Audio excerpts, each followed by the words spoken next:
Funding for this program is provided by. Additional funding provided by.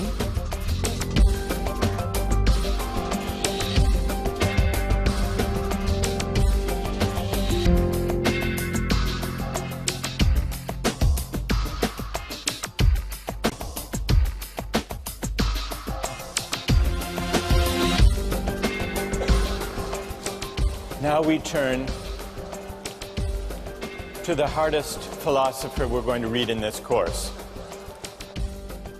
Today we turn to Immanuel Kant, who offers a different account of why we have a categorical duty to respect the dignity of persons and not to use people as means merely, even for good ends. Kant excelled at the University of Königsberg at the age of 16. At the age of 31, he got his first job as an unsalaried lecturer paid on commission based on the number of students who showed up at his lectures. This is a sensible system that Harvard would do well to consider.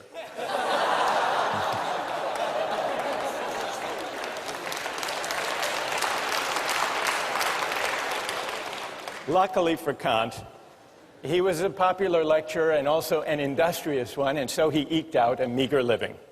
It wasn't until he was 57 that he published his first major work. But it was worth the wait. The book was The Critique of Pure Reason, perhaps the most important work in all of modern philosophy. And a few years later, Kant wrote the groundwork for the metaphysics of morals, which we read in this course. I want to acknowledge, even before we start, that Kant is a difficult thinker. But it's important to try to figure out what he's saying, because what this book is about is, well, it's about what the supreme principle of morality is, number one, and it's also, it gives us an account, one of the most powerful accounts we have, of what freedom really is. So let me start today. Kant rejects utilitarianism. He thinks that the individual person, all human beings, have a certain dignity that commands our respect. The reason the individual is sacred or the bearer of rights, according to Kant, doesn't stem from the idea that we own ourselves, but instead from the idea that we are all rational beings. We're all rational beings, which simply means that we are beings who are capable of reason. We are also autonomous beings, which is to say that we are beings capable of acting and choosing freely. Now, this capacity for reason and freedom isn't the only capacity we have. We also have the capacity for pain and pleasure, for suffering and satisfaction. Kant admits the utilitarians were half right. Of course, we seek to avoid pain, and we like pleasure. Kant doesn't deny this. What he does deny is Bentham's claim that pain and pleasure are our sovereign masters. He thinks that's wrong. Kant thinks that it's our rational capacity that makes us distinctive, that makes us special, that sets us apart from and above mere animal existence. It makes us something more than just physical creatures with appetites. Now, we often think of freedom as simply consisting in doing what we want, or in the absence of obstacles to getting what we want. That's one way of thinking about freedom. But this isn't Kant's idea of freedom. Kant has a more stringent, demanding notion of what it means to be free. And though it's stringent and demanding, if you think it through, it's actually pretty persuasive. Kant reasons as follows. When we, like animals, seek after pleasure, or the satisfaction of our desires, or the avoidance of pain, when we do that, we aren't really acting freely. Why not? We're really acting as the slaves of those appetites and impulses. I didn't choose this particular hunger or that particular appetite. And so when I act to satisfy it, I'm just acting according to natural necessity. And for Kant, freedom is the opposite of necessity. There was an advertising slogan for the soft drink Sprite a few years ago. The slogan was, "Obey your thirst." There's a Kantian insight buried in that Sprite advertising slogan. That, in a way, is Kant's point. When you go for Sprite or Pepsi, you might think that you're choosing freely, Sprite versus Pepsi, but you're actually obeying something, a thirst, or maybe a desire manufactured or massaged by advertising. You're obeying a prompting that you yourself haven't chosen or created. And here, it's worth noticing Kant's specially demanding idea of freedom. What way of acting, how can my will be determined if not by the promptings of nature or my hunger or my appetite or my desires? Kant's answer, to act freely is to act autonomously.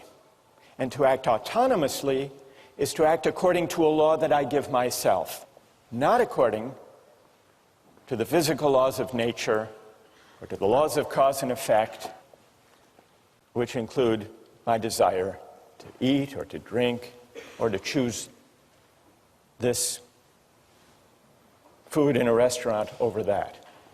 Now, what is the opposite? What is the opposite of autonomy? For Kant, he invents a special term to describe the opposite of autonomy. Heteronomy is the opposite of autonomy. When I act heteronomously, I'm acting according to an inclination or a desire that I haven't chosen for myself. So freedom as autonomy is the specially stringent idea that Kant insists on. Now, why is autonomy the opposite of acting heteronomously or according to the dictates of nature? Kant's point is that nature is governed by laws of cause and effect, for example. Suppose you drop a billiard ball. It falls to the ground. We wouldn't say the billiard ball is acting freely. Why not? It's acting according to the law of nature, according to the laws of cause and effect, the law of gravity. And just as he has an unusually demanding and stringent conception of freedom, freedom as autonomy, he also has a demanding conception of morality. To act freely is not to choose the best means to a given end. It's to choose the end itself for its own sake. And that's something that human beings can do and that billiard balls can't. Insofar as we act on inclination or pursue pleasure, we act as means to the realization of ends given outside us. We are instruments rather than authors of the purposes we pursue. That's the heteronymous determination of the will. On the other hand, insofar as we act autonomously, according to a law we give ourselves, we do something for its own sake, as an end in itself. When we act autonomously, we cease to be instruments to purposes given outside us. We become, or we can come to think of ourselves, as ends in ourselves. This capacity to act freely, Kant tells us, is what gives human life its special dignity. Respecting human dignity means regarding persons not just as means, but also as ends in themselves. And this is why it's wrong to use people for the sake of other people's well-being or happiness. This is the real reason, Kant says, that utilitarianism goes wrong. This is the reason it's important to respect the dignity of persons and to uphold their rights.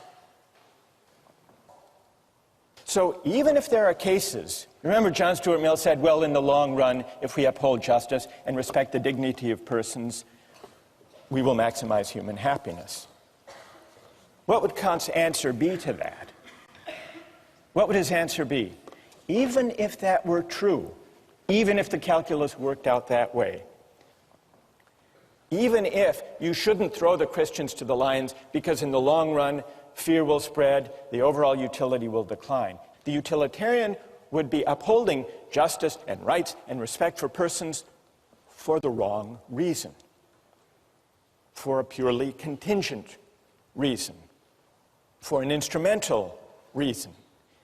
It would still be using people, even where the calculus works out for the best in the long run, it would still be using people as means rather than respecting them as ends in themselves. So, that's Kant's idea of freedom as autonomy, and you can begin to see how it's connected to his idea of morality. But we still have to answer one more question. What gives an act its moral worth in the first place? If it can't be directed at utility or satisfying wants and desires, what gives an action its moral worth? This leads us from Kant's demanding idea of freedom to his demanding idea of morality. What does Kant say? What makes an action morally worthy consists not in the consequences or in the results that flow from it. What makes an action morally worthy has to do with the motive, with the quality of the will, with the intention for which the act is done. What matters is the motive, and the motive must be of a certain kind. So, the moral worth of an action depends on the motive for which it's done, and the important thing is that the person do the right thing for the right reason. A good will isn't good because of what it affects or accomplishes, Kant writes. It's good in itself. Even if by its utmost effort the good will accomplishes nothing, it would still shine like a jewel for its own sake, as something which has its full value in itself. And so for any action to be morally good, it's not enough that it should conform to the moral law. It must also be done for the sake of the moral law. The idea is that the motive confers the moral worth on an action. And the only kind of motive that can confer moral worth on an action is the motive of duty. Well, what's the opposite of doing something out of a sense of duty because it's right? Well, for Kant, the opposite would be all of those motives having to do with our inclinations. And inclinations refer to all of our desires, all of our contingently given wants, preferences, impulses, and the like. Only actions done for the sake of the moral law, for the sake of duty, only these actions have moral worth. Now, I want to see what you think about this idea, but first let's consider a few examples. Kant begins with an example of a shopkeeper. He wants to bring out the intuition and make plausible the idea that what confers moral worth on an action is that it be done because it's right. He says, suppose there's a shopkeeper and an inexperienced customer comes in. The shopkeeper knows that he could give the customer the wrong change, could shortchange the customer and get away with it, that at least that customer wouldn't know. But the shopkeeper nonetheless says, well, if I shortchange this customer, word may get out, my reputation would be damaged, and I would lose business. So I won't shortchange this customer. The shopkeeper does nothing wrong. He gives the correct change. But does his action have moral worth? Kant says no. It doesn't have moral worth because the shopkeeper only did the right thing for the wrong reason, out of self-interest. That's a pretty straightforward case. Then he takes another case, the case of suicide. He says we have a duty to preserve ourselves. Now, for most people who love life, we have multiple reasons for not taking our own lives. So the only way we can really tell, the only way we can isolate the operative motive for someone who doesn't take his or her life is to imagine someone who's miserable and who, despite having an absolutely miserable life, nonetheless recognizes the duty to preserve oneself and so does not commit suicide. That's the force of the example, is to bring out the motive that matters. And the motive that matters for morality is doing the right thing for the sake of duty. Let me just give you a couple of other examples. The Better Business Bureau. What's their slogan? The slogan of the Better Business Bureau? Honesty is the best policy. It's also the most profitable. This is the Better Business Bureau's full-page ad in the New York Times. Honesty. It's as important as any other asset, because a business that deals in truth, openness, and fair value cannot help but do well. Come join us and profit from it.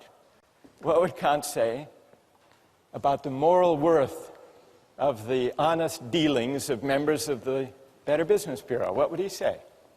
That here's a perfect example that if this is the reason that these companies deal honestly with their customers, their action lacks moral worth. This is Kant's point. Or a couple of years ago at the University of Maryland, there was a problem with cheating. And so they initiated an honor system. And they created a program with local merchants that if you signed the honor pledge, a pledge not to cheat, you would get discounts of 10 to 25% at local shops. Well, what would you think of someone motivated to uphold an honor code with the hope of discounts? It's the same as Kant's shopkeeper. The point is, what matters is the quality of the will, the character of the motive, and the relevant motive to morality can only be the motive of duty, not the motive of inclination. And when I act out of duty, when I resist as my motive for acting inclinations or self-interest, even sympathy and altruism, only then am I acting freely. Only then am I acting autonomously. Only then is my will not determined or governed by external considerations. That's the link between Kant's idea of freedom and of morality. Now, I want to pause here to see if all of this is clear, or if you have some questions or puzzles.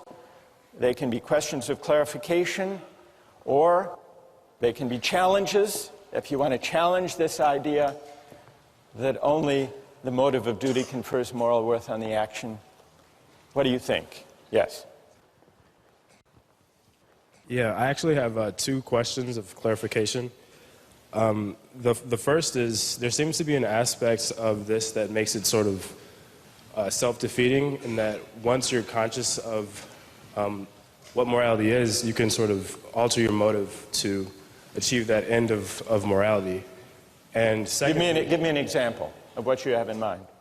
The shopkeeper example, if he decides that he wants to give the person the money to do the right thing, and he decides that's his motive to do so because he wants to be moral, then isn't that sort of defeating isn't that sort of defeating the purity of his action if morality is determined by his motive? His motive is then to act morally. So you're imagining a case not of the purely selfish calculating shopkeeper, but of one who says, well, he may consider shortchanging the customer, but then he says, not, well, my reputation might suffer if word gets out, but instead he says, actually, I would like to be the kind of honest person who gives the right change to customers simply because it's the right thing to do. Or simply because I want to be moral. Because I want to be moral. I want to be a good person. And so I'm going to conform all of my actions to what morality requires.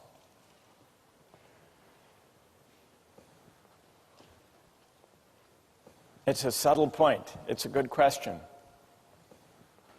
Kant does acknowledge, you're pressing Kant on an important point here.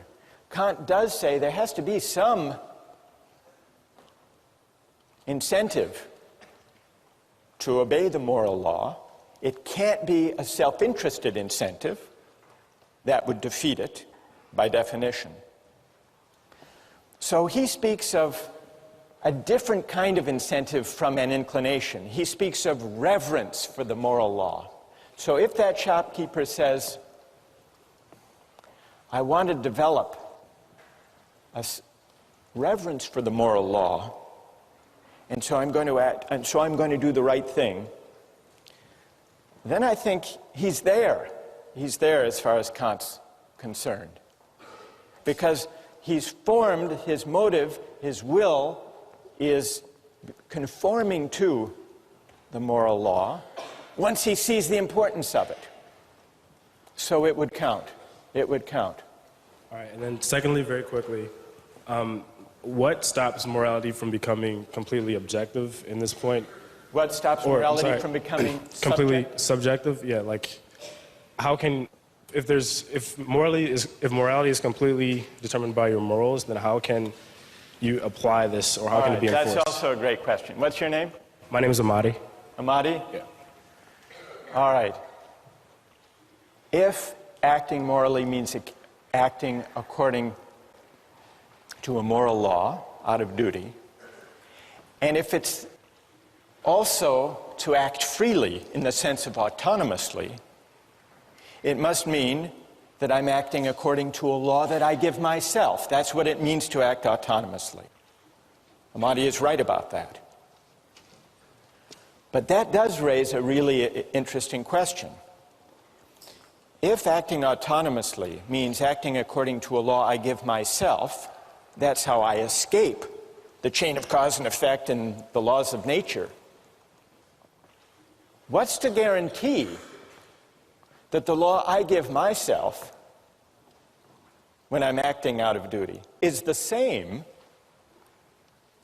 as the law that Amadi is giving himself, and that each of you gives yourselves? Well, here's the question. How many moral laws, from Kant's point of view, are there in this room? Are there 1,000, or is there one? He thinks there's one, which in a way does go back to this question, all right, what is the moral law? What does it tell us? So what guarantees? It sounds like to act autonomously is to act according to one's conscience, according to a law one gives oneself. But what guarantees that if we all exercise our reason, we will come up with one and the same moral law? That's what Amadi wants to know. Here's Kant's answer. The reason that leads us to the law we give ourselves as autonomous beings is a reason, it's a kind of practical reason that we share as human beings. It's not idiosyncratic.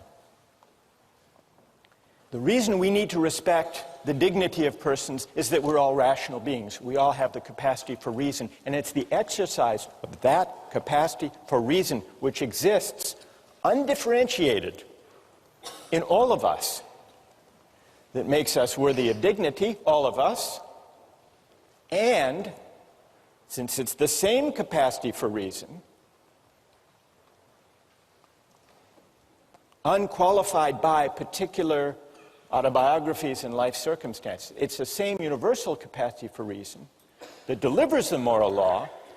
It turns out that to act autonomously is to act according to a law we give ourselves, exercising our reason, but it's the reason we share with everyone as rational beings, not the particular reasons we have given our upbringings, our particular values, our particular interests.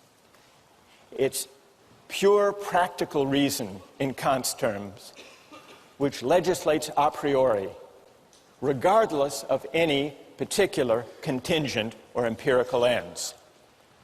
Well, what moral law would that kind of reason deliver? What is its content? To answer that question, you have to read the groundwork, and we'll continue with that question next time.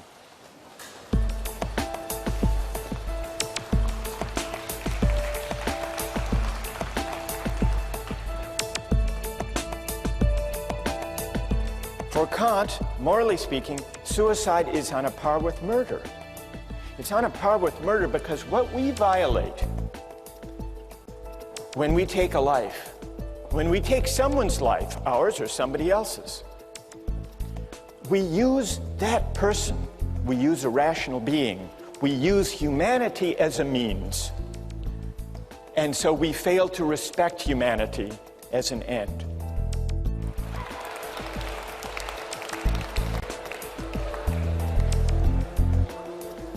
Today we turn back to Kant. Before we do, remember, this is the week by the end of which all of you will basically get Kant, figure out what he's up to. You're laughing. No, it will happen.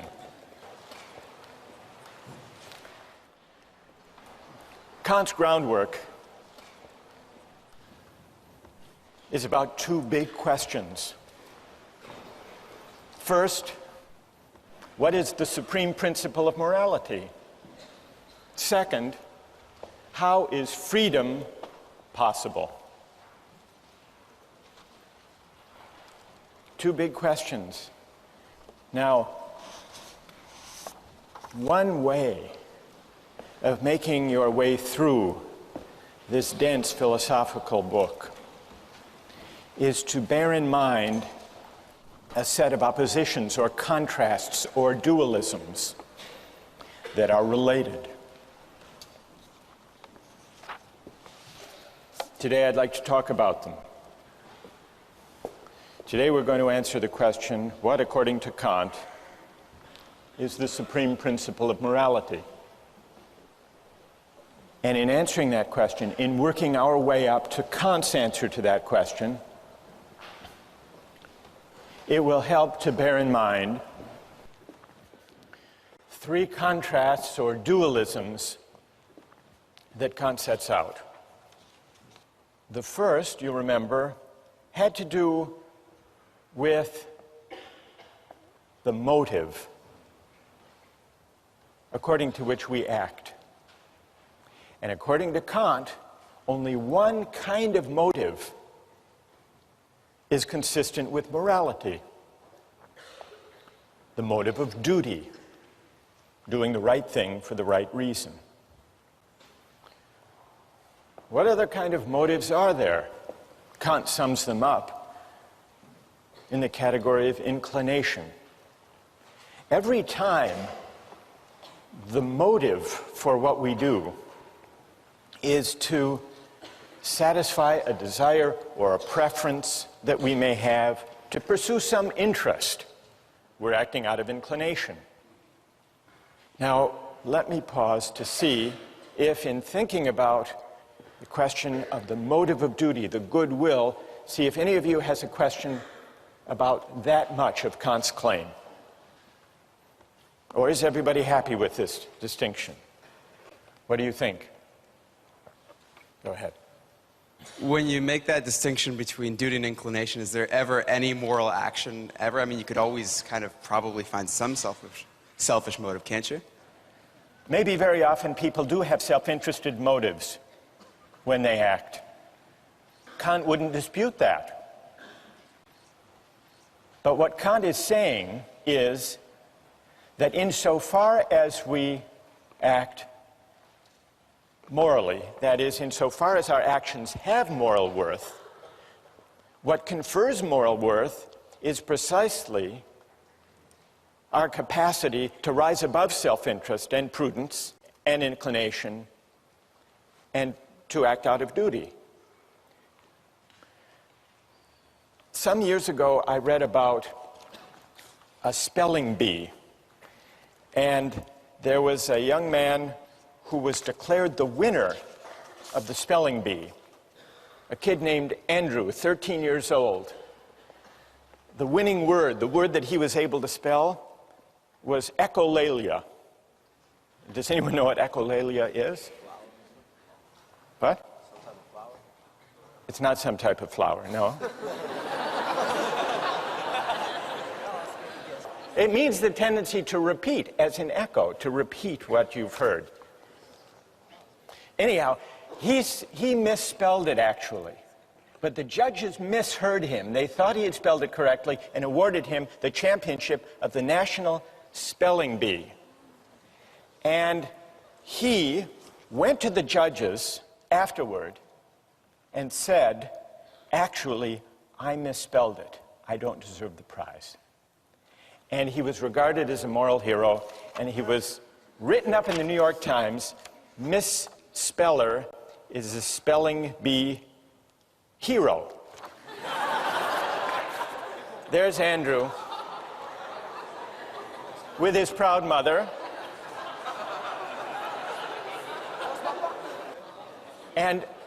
But when he was interviewed afterwards, listen to this, when he was interviewed afterwards, he said, quote, "The judges said I had a lot of integrity." But then he added that part of his motive was, quote, "I didn't want to feel like a slime." All right, what would Kant say? Go ahead. I guess it would depend on whether or not that was a marginal reason or the predominant reason in whether or not and why he decided to confess that he didn't actually spell the word correctly. Good. And what's your name? Vasco. That's very interesting. Is there anyone else who has a view about this? Does this show that Kant's principle is too stringent, too demanding? What would Kant say about this? Yes? I think that Kant actually says that it is the pure motivation that comes out of duty which gives the action moral worth. So it's like, for example, in this case, he might have more than one motive. He might have the motive of not feeling like a slime, and he might have the motive of doing the right thing for in and of itself, out of duty. And so, while there's more than one motivation going on there, does not mean that the action is devoid of moral worth just because he has one other motive. So, because the motive which involves duty is what gives it the moral worth. Good. And what's your name? Judith. Well, Judith, I think that your account actually is true to Kant. It's fine to have sentiments and feelings that support doing the right thing, provided they don't provide the reason for acting. Yeah. So I think Judith actually has mounted a pretty good defense of Kant on this question of the motive of duty. Thank you. Now, let's go back to the three contrasts. It's clear at least what Kant means when he says that for an action to have moral worth, it must be done for the sake of duty, not out of inclination. But as we began to see last time, there's a connection between Kant's stringent notion of morality and his specially demanding understanding of freedom. And that leads us to the second contrast, the link between morality and freedom. The second contrast describes two different ways that my will can be determined, autonomously and heteronomously.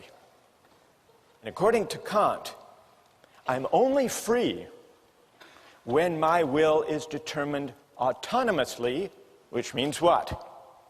According to a law that I give myself. We must be capable, if we're capable of freedom as autonomy, we must be capable of acting according not to a law that's given or imposed on us, but according to a law we give ourselves. But where could such a law come from? A law that we give ourselves? Reason. If reason determines my will, then the will becomes the power to choose independent of the dictates of nature or inclination or circumstance. So, connected with Kant's demanding notions of morality and freedom is a specially demanding notion of reason. Well, how can reason determine the will? There are two ways, and this leads to the third contrast. Kant says there are two different commands of reason. And a command of reason, Kant calls an imperative. An imperative is simply an ought. One kind of imperative, perhaps the most familiar kind, is a hypothetical imperative. Hypothetical imperatives use instrumental reason. If you want X, then do Y. It's means ends reasoning. If you want a good business reputation, then don't shortchange your customers, word may get out. That's a hypothetical imperative.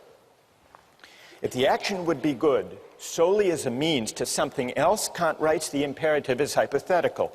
If the action is represented as good in itself, and therefore as necessary for a will which of itself accords with reason, then the imperative is categorical. That's the difference between a categorical imperative and a hypothetical one. A categorical imperative commands categorically, which just means without reference to or dependence on any further purpose. And so you see the connection among these three parallel contrasts. To be free in the sense of autonomous requires that I act not out of a hypothetical imperative, but out of a categorical imperative.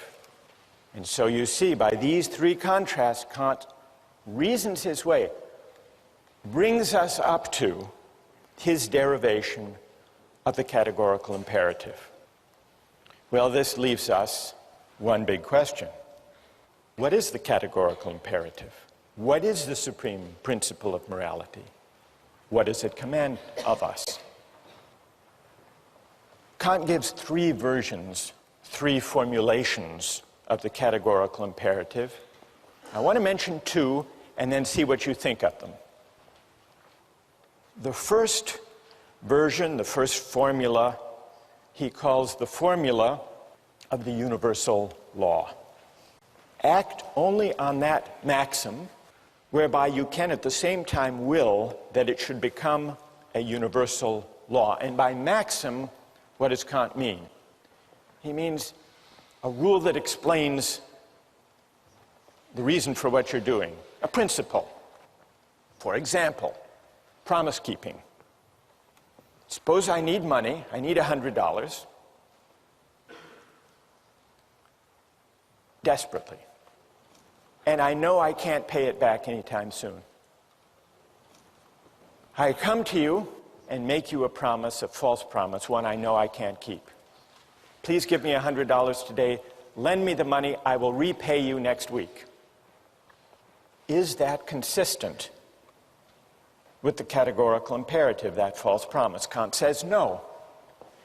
And the test, the way we can determine that the false promise is at odds with the categorical imperative is try to universalize it. Universalize the maxim upon which you're about to act. If everybody made false promises when they needed money, then nobody would believe those promises. There would be no such thing as a promise. And so there would be a contradiction. The maxim, universalized, would undermine itself. That's the test.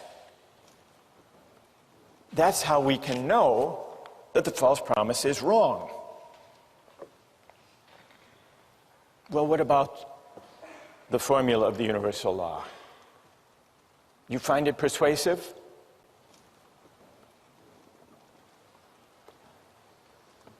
What do you think? Go ahead.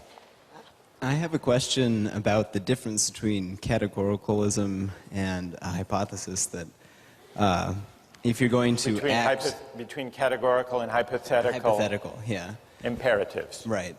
If you're going to act with a categorical imperative so that the maxim doesn't undermine itself, it sounds like I am going to do X because I want Y. I am going to not lie in dire need because I want the world to function in such a way that promises are kept. I don't want to liquidate the practice of promises. Right. It sounds like justifying a means by an ends.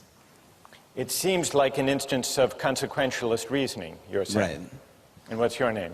Tim. Tim. Well, Tim, John Stuart Mill agreed with you. He made this criticism of Kant. He said, if I universalize the maxim and find that the whole practice of promise keeping would be destroyed if universalized, I must be appealing somehow to consequences. Right. If that's the reason not to tell a false promise. So John Stuart Mill agreed with that criticism against Kant. But John Stuart Mill was wrong. You're in good company, though. You're in good company, Tim. Kant is often read, as Tim just read him, as appealing to consequences.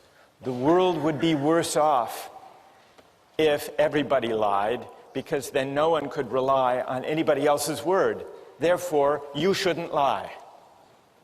That's not what Kant is saying exactly, although it's easy to interpret him as saying that. I think what he's saying is that this is the test. This is the test of whether the maxim corresponds with the categorical imperative. It isn't exactly the reason. It's not the reason. The reason you should universalize to test your maxim is to see whether you are privileging your particular needs and desires over everybody else's. It's a way of pointing to this feature, this demand of the categorical imperative, that the reasons for your action shouldn't depend, for their justification, on your interests, your needs, your special circumstances being more important than somebody else's. That, I think, is the moral intuition lying behind the universalization test. So let me spell out Kant's second version of the categorical imperative, perhaps in a way that's more intuitively accessible than the formula of universal law. It's the formula of humanity as an end. Kant introduces the second version of the categorical imperative with the following line of argument. We can't base the categorical imperative on any particular interests, purposes, or ends, because then it would be only relative to the person whose ends they were.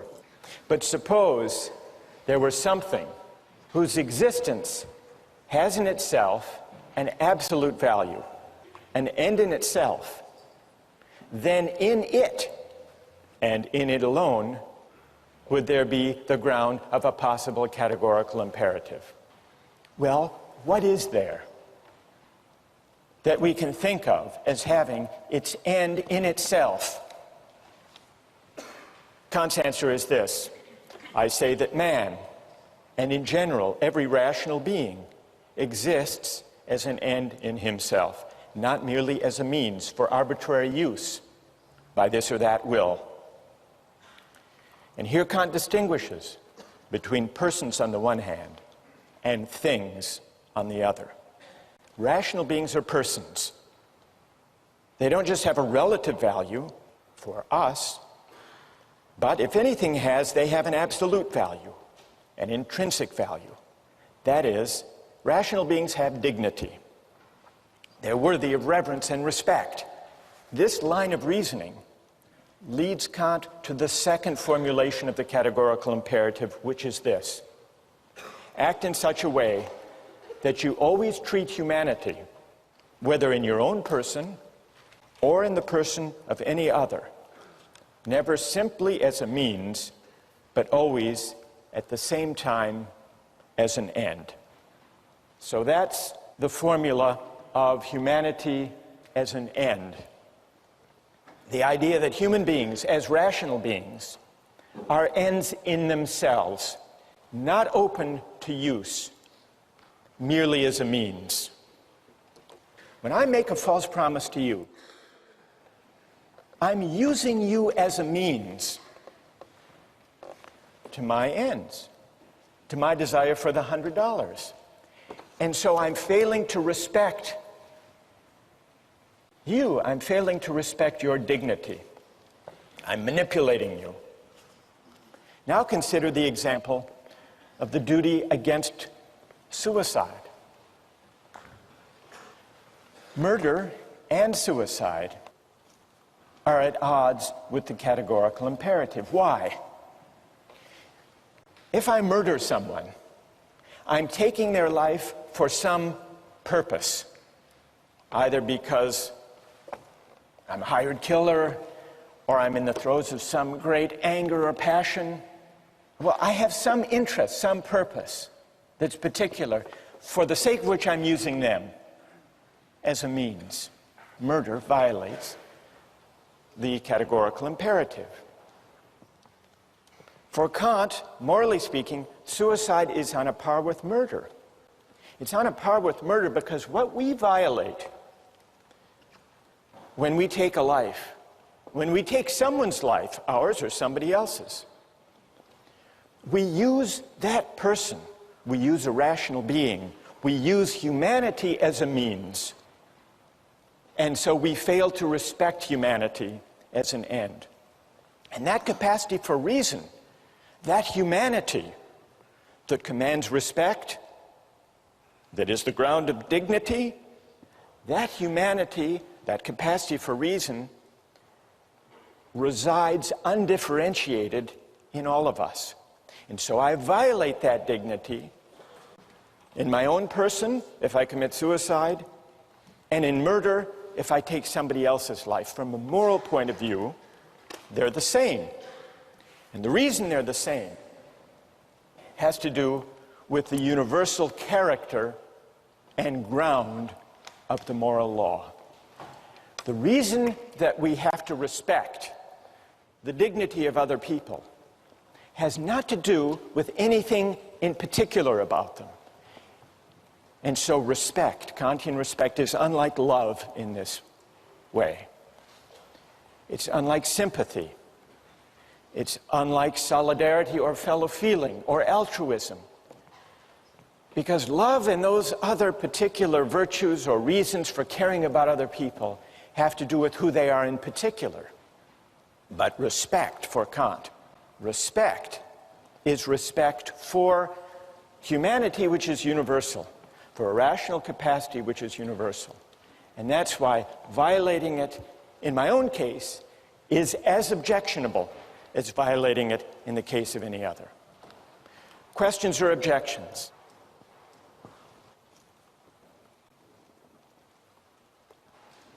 Go ahead. I guess I'm somewhat worried about Kant's statement that you cannot use a person as a means because every person is an end in and of themselves. Because it seems that every day, in order to get something accomplished for that day, I must use myself as a means to some end. And I must use the people around me as a means to some end as well. For instance, suppose that I want to do well in a class, and I have to write a paper. I have to use myself as a means to write the paper. Suppose I want to buy something, food. I must go to the store and use the person working behind the counter as a means for me to purchase my food. Right. That's true. You do. What's your name? Patrick. Patrick, you're not doing anything wrong. You're not violating the categorical imperative when you use other people as means. That's not objectionable, provided when we deal with other people for the sake of advancing our projects and purposes and interests, which we all do, provided we treat them in a way that is consistent with respect for their dignity. And what it means to respect them is given by the categorical imperative. Are you persuaded? Do you think that Kant has given a compelling account, a persuasive account of the supreme principle of morality? Reread the groundwork, and we'll try to answer that question next time.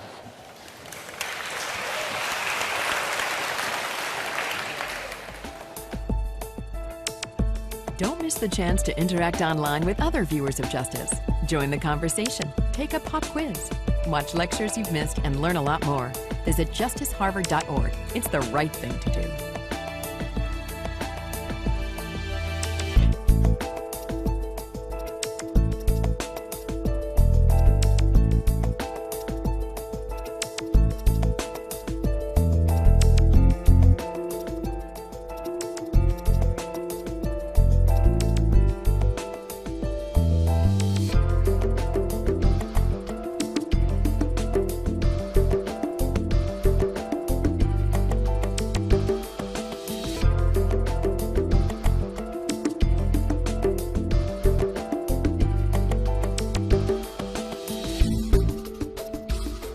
Funding for this program is provided by... Additional funding provided by